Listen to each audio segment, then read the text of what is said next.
Have you ever heard of a stranger who became a millionaire overnight? Just by selling meat. Chinedu's cows were the fattest, but his secret was not hard work, it was hidden in a dark pot from a babalawo in Lagos. Sit back my loves and enjoy this story full of mystery. Welcome to Zoe Folktales.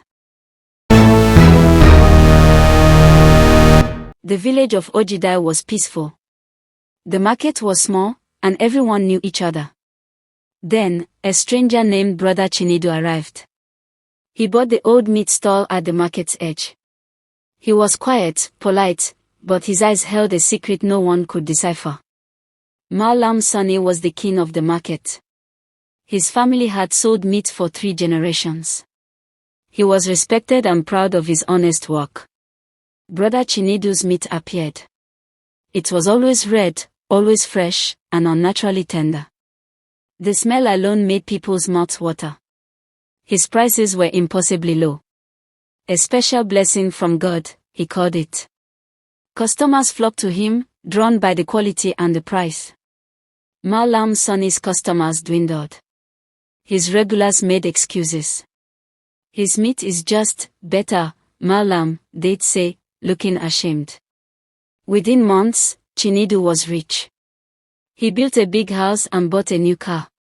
His success was too fast, too perfect.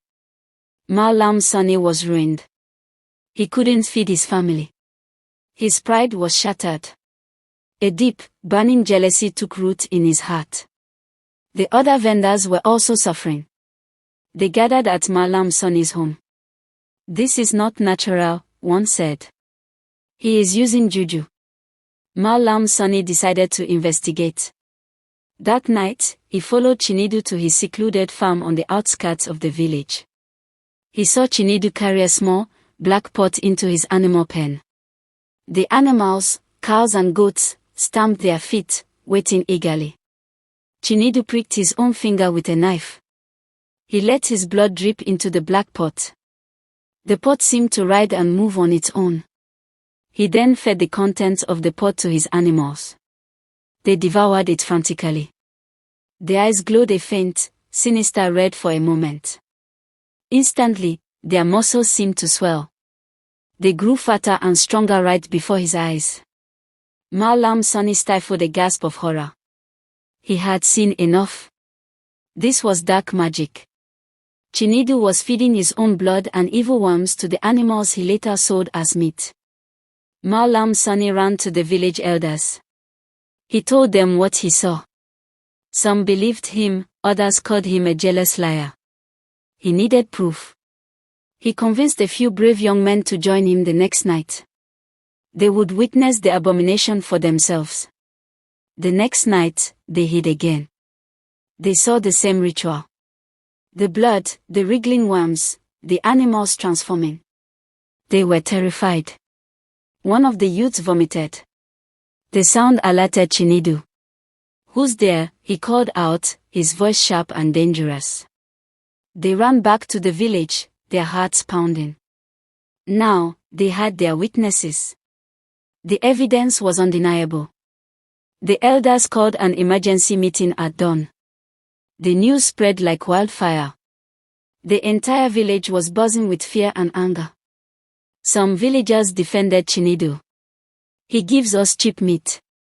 What is Mallam Sani giving you?" "Nothing." The village was divided. Mallam Sani stood on a stool.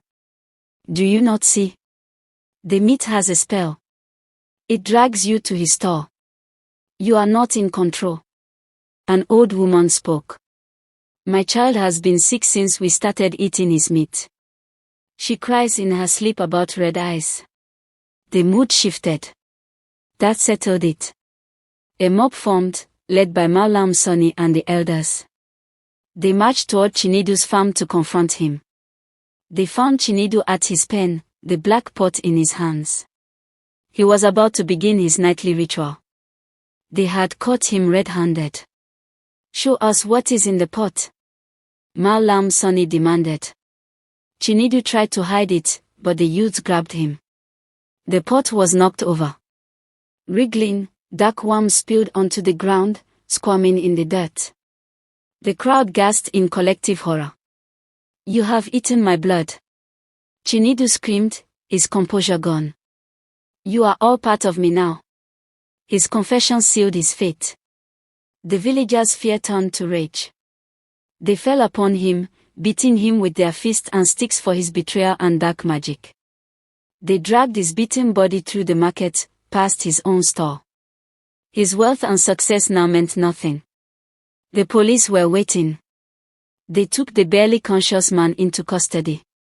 The black pot was taken as evidence. Back at the farm, the villagers set fire to the pen and the animals. They would not risk the cursed meat ever being eaten again. Malam Sani stood watching the flames. It was not a victory.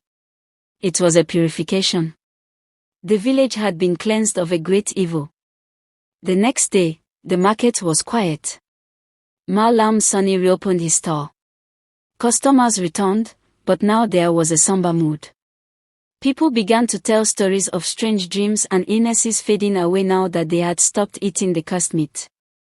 The village elders performed a cleansing ceremony for the entire market, praying for protection and a return to honest trade. Malam Sani's business slowly recovered. But he was a changed man, humbled by the experience and wary of strangers. The story of the evil meat vendor became a legend, a warning told to children about the dangers of greed and dark shortcuts to success. And in his cell, Brother Chinedu waited for his trial, alone with the consequences of the dark pact he had made. In court, Chinedu showed no remorse. He claimed the villagers were jealous and had framed him. But the evidence was too strong. Malam Sani testified, describing the bloody ritual in detail. The judge and jury listened in horrified silence. The police presented the black pot as evidence. Though it was now empty, its sinister appearance spoke volumes. Other villagers testified about the unnatural attraction to his meat and the sickness that followed. The case against him was solid. Chinedu was found guilty of fraud and endangering public health. The judge sentenced him to many years in prison. Back in his cell, Chinedu screamed at the walls, "My curse will return on you all."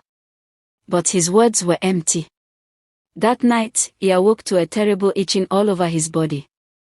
In the dim light, he saw dark sores opening on his skin. The sores moved.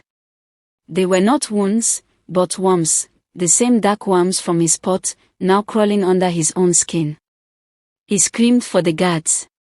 But when they looked, they saw only a man scratching at a rash. The curse was for him alone to see and feel. The physical torment was endless. Every day, the itching and crawling sensation returned, a constant reminder of his greed. Malam Sani's business thrived once more. He became a community leader, known for his integrity and bravery. He never spoke of Chinedu with hatred, only pity. "Greed is a sickness that consumes you from the inside," he would say. The village of Ojida returned to peace, but it was a wiser peace. They had learned to value honesty over easy gains. And the tale of the evil meat vendor was passed down, a permanent warning that some prices are too high to pay, no matter the reward. For in the pursuit of wealth, one must never feed the darkness within, lest it decide to feed on you in return. Thank you, my loves, for watching this beautiful story. Please subscribe for more Zoe Folktales. See you next weekend.